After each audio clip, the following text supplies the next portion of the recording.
straight rocks. If we catch you bullying, we'll knock off your socks. Yo, what's good?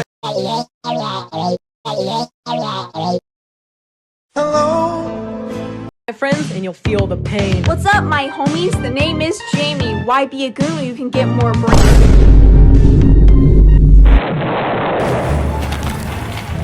Wowza, that was a pretty nifty trick. But you know what isn't nifty? Hey, yo, Chester, what's the 411 on cyberbullying? I'll tell you, Jamie. This is Buddy, but you can call him Bud. And he's fallen under the influence of cyberbullying. Let's take a gander. Eat my shorts, loser.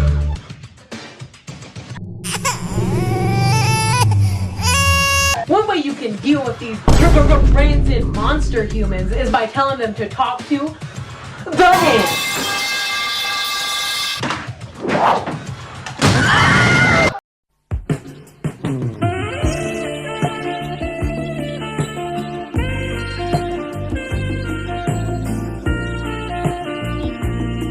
Looks like the only thing he'll be eating is dinner.